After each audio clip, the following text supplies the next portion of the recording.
Gabay, ano po ang iyong mensahe? Okay, handa na ba kayo? Apo. Opo.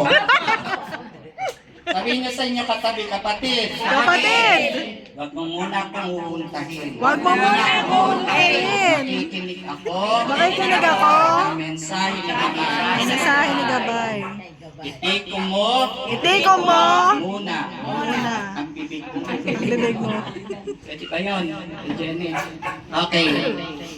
Dadalhin po natin ang mensahe ni Gabay sa aklat po ng Kawikaan, chapter 3, verses 9 to 10. Siyaw ano ba? Kawikaan, chapter 3, verses 11 to 12. Yan.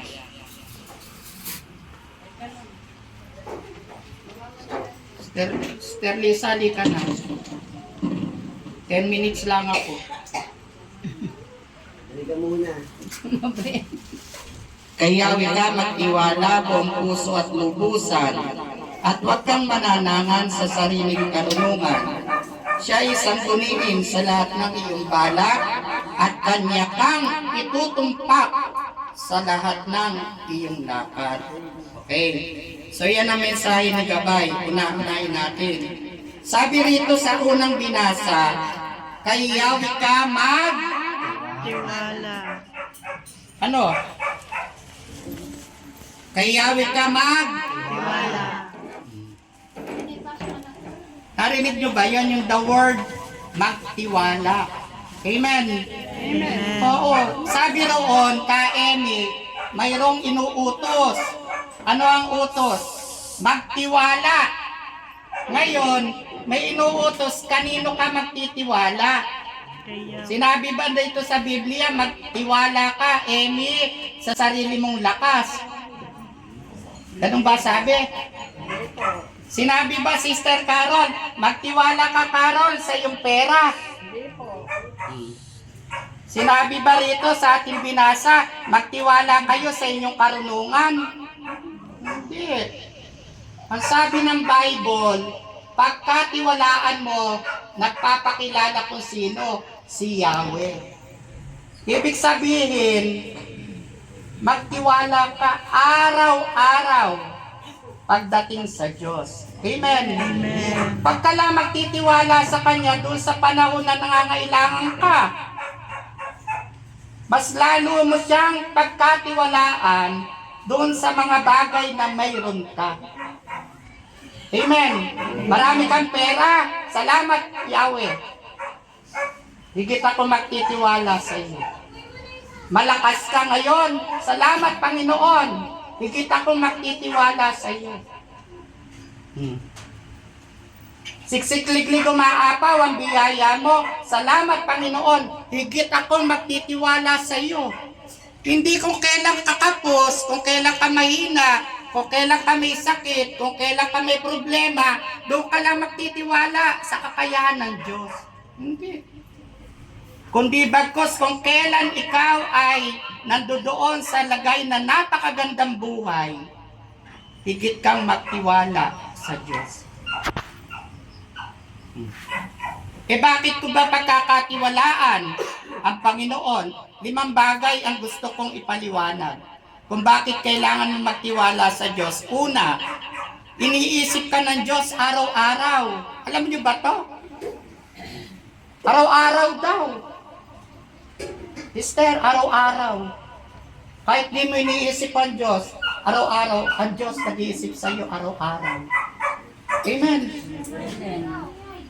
Oo, kung minsan, akala lang ng tao, walang Diyos. Akala lang ng tao, tulog ang Diyos. Pero Sister Nitz, gustong sabihin sa iyo ni Gabay, Ate Nitz, araw-araw iniisip kita. Tandaan mo po iyan. Amen. Araw-araw daw. Uy, araw-araw. Alam mo ba yung araw-araw? May asawa ka pa ba? O asawa mo kung isa di ka naman iniisip. Amen. Pero si Gabay, tandaan mo, wala kayo sinasabi sa'yo, araw-araw iniisip ka niya. Amen. Amen. Kaya sinasabi naman niya, ano ba pangalan nito? Lina po. Ha? Lina? Lina. Lina. Lina. Oo. Kaya sinasabi naman ni Kapay kay Tina, Tina, once a month lang ang ganapan ko, kailangan lagi ka nandun. Ka-absent. Absent ano? Oh. Araw-araw, nanatangin, ilagay mo sa isip mo, araw-araw pala akong iniisip ni Gabay. Kaya kailangan magtiwala ka sa Kanya. Amen. Amen. Pangalawa, binabantayan ka ng Diyos sa bawat sandali. Alam mo ba yun?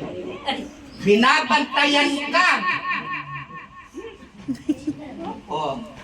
Yan ang lagi nyo tandaan. May nagbabantay sa atin. Kailan daw, Sister Carol? Sa bawat sandali. Yung asawa ko po babantayan lang ako pag uwi. Amen. Kaya nga pagka ikaw walang bantay, akala mo, ikaw pwede na magloko. Hindi. Amen. Pero ngayon, paano ka makapagluloko kung alam mo, araw-araw pala ang Diyos nagbabantay sa iyo? Sige nga. Amen. Amen. Paano ka, halimbawa, Sister Leia? Sa bagay, yan na-born again na. Siguro sa lumang buhay, naku, mahal ngayon ng isda. Ang dali nga at yung aking kiluhan Pinitin ko nga. Di ba ano? Parang ganyan, para kumita. Oh. Nasa lumang buhay. Sa lumang buhay, kulang ang daliri ni Brother Henry sa babae. Daan nyo yan. Tingnan yung ganito ako. Wow. Tingnan yung ganito ako. Kaya nga sabi ko rito sa asawa ko, para si Mama Mary, bukod kang pinagpala sa babaeng lahat. Sa dami nang nagpunta kay Brother Henry, hindi naman ako nagsisisi kada asawa ko. Amen. Amen. Amen. So kaya lang nagpatino sa akin. Yung? Una si Lord. Oo. Kasi alam niyo bakit ako tumino, mamo? Oo. Pinakasalan ko kay Father Joey. Pinakasalan ko. Sabi ni Father Joey, pagka ikaw magluloko, Henry, tingnan mo lang ang daliri mo na sinuutan ng singsing. Para namang hindi, tanggalin ko lang yung singsing, Ate Leia. Pwede na ako magloko Ang nagpapatatag ng aking kalooban para wag akong magloko, Ate Mean, hindi yung singsing, yung ginastos ko.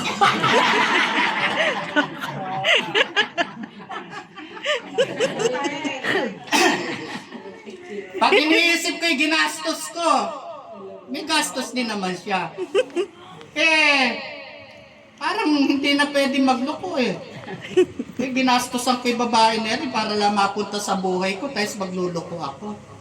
Pero hindi pala yun ang dahilan. Kundi, salamat sa Diyos, dahil araw-araw pala may nagbabantay sa akin. Amen. May nagsasabing, anak, Henry, may asawa ka na, huwag ka nang magloko. Amen. Amen. Oo, kaya yung mga nagluloko, may bantay. Hindi yung mga traffic enforcer, hindi yung mga primo. Si Gabay ang bantay. Amen. Amen. Amen. Pangatlo, inaalagaan ka ng Diyos bawat segundo. Inaalagaan ka ni Gabay. Kailan? Bawat segundo. Alam mo ba yung segundo? Bawat tiktak ng reloj. Kaya nandoon si Gabay para alagaan ka. Amen. Amen ba, Ate Tess? Bawat segundo raw. Hindi bawat minuto. Hindi bawat oras. Ate Jenny, bawat segundo. Inaalagaan tayo ni Gabay. Amen. Amen. Kaya naman, Ate Emmy, kung paano si Gabay ay nag-aalaga sa'yo, alagaan natin sarili natin. Pag sinabi pa walang nasukal, huwag ka kain ng kain ng... Sabi ng bawal eh. Sabi ng bawal yung laman loob, kain pa ng kain. Bawal ang isaw. Bawal ang calamares. Meron akong pagpapasalamat. Meron akong imbitasyon sa piyesta eh. Hindi ako nakarating. Pinadalan ako eh. Oo. Kadareta, menudo. Eh, masarap. Pero mas masarap, adobong isaw ng manok. Sarap. Oo. Oh. E de, siba, kain. Meron din birthday, pinunta ko eh. Yun din. Eh may konting banding nga kami nila jowa. At daming pulutan, ilang pinulutan ko yung papaitan. Naku, ubod ng lambot. At saka isaw nga na yun, adobo. Oh. Hawa ng Diyos, yung pa ako. Oh, ayan oh. Tira mo, pantay ba? Hindi. Oh, hindi ba? Kasi nga ay matigas ang ulo. Oh. Kaya ngayon, para tayo laging alagaan ni Gabay, aalagaan mo rin Sister Susan ang sarili mo. Amen. Amen. Di yung nakatikim ka ng isang basong soft drinks, eh gusto mo na isang boteng mismo. Ang dali ekat, natutuyo pa yung lalamunan ko. Bandang huli, Dok, nahilo po ako eh. Tinignan ni Dok, taas ng sugar, taas ng uric, taas ng kolesterol. Tapos bandang huli, lalapit sa altar. Sa ngala naman ng Espiritu Santo, amen. Gabay, ako ba eka talaga'y mahal mo? Ay naman eka ako'y pinababayaan mo, ako eka lagi may sakit eh. Ako naman eka dumadalangin sa'yo. Sisisihin pa to. Siguro dapat ang sisihin sarili. Amen. Amen. Kasi wala namang gagawin sa ating hindi maganda. Hindi lang nagkakaroon ng maganda ang buhay kung ikaw ang kikilos sa buhay mo. Pero pag si Gabay ang pinapili mo na kumilos sa buhay mo, araw-araw, gaganda ang buhay mo. Amen. Amen. Pangunahin natin si Gabay, huwag tayo. Pang-apat, mahal ka ng Diyos sa bawat sandali. Sabihin nyo nga po, mahal ako ng Diyos Sa bawat sandali. Amen. Oo. Kung paano si Ate Irene mahal ng asawa niya, higit na mahal siya ng Diyos. Amen, Ate Irene. Kung paano ako mahal ng asawa ko nito, higit akong mahal ni Gabay. Tandaan niyo po iyan. Kung paano namang mahal kayo ni Gabay, mga kapatid sa samahan na ito, mahalin din natin si Gabay. Amen. Amen. Amen. Mahalin nyo. Hindi nyo nga pinuntahan ng exhibit eh. Sabihin mahal. Pinaisa ko naman po siya. May pumipiyok sa May tinatamaan yun. San linggo. Di wala sinilip doon sa Baraswain. Uy. Nagbihis naman po siya. Oo. Kung paano mahal ka ni Gabay, mahalin mo rin si Gabay. Amen. Amen. Paano po ba mamahalin si Gabay? Sino bang rito? Halimbawa si Tupe, nagmamahal. Halos nga gusto ni Tupe, araw-araw nakikita yung mahal niya eh. Amen. Amen. Si Gabay once a month lang, ayaw niya pang makita. Di ba, Eba?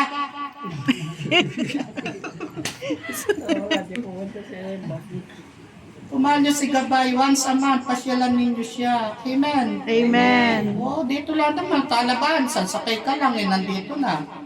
Yung harapin, kasama mo ang Diyos. Sabihin niyo nga po, anuman ang aking harapin, kasama ko ang Diyos. Tandaan mo yung kasela. Naaway ka man ng anak mo, tandaan mo may tagapagtanggol. Pag-pray mo lang. Sabi nga ng Bible, huwag mong babatuhin ng bato ang umaaway sa iyo. Batuhin mo ng tinapay. Huwag mo naman batuhin ng tinapay. Baka mamaya ito galing ay Tatay Gabay. Tinapay ay kari, hindi. Ibig sabihin, kung galit yung kaaway mo, ikaw naman mag-low temper. Amen. Baka maatrasan. Yung, hindi yung sabi nga doon sa Baguio, hindi na bato sa bato, kundi bato sa tinapay. Amen. Amen. Amen kayo ng amen. Pagka mamaya, minakaaway kayo. Nakita ko yung Facebook. Nagmumurahan. So yan lang, 5 bagay ang turo ni Gabay. Sa lahat ng 5 bagay na yan, simple ang sabi niya, ako ang pagkatiwalaan niya. Gaano ang timbang Gabay na hinahanap kong pagtitiwala sa akin? Sabi nung binasa ko, magtiwala ka kay Yahweh, buong puso, buo. Hindi kalahati, hindi 1/4, hindi kulang. Kundi buong pagtitiwala ang hinahanap ng Ama sa mga nananampalataya sa Kanya. Amen. Amen. Ilang sa Ama, Anak at Espiritu Santo. Amen.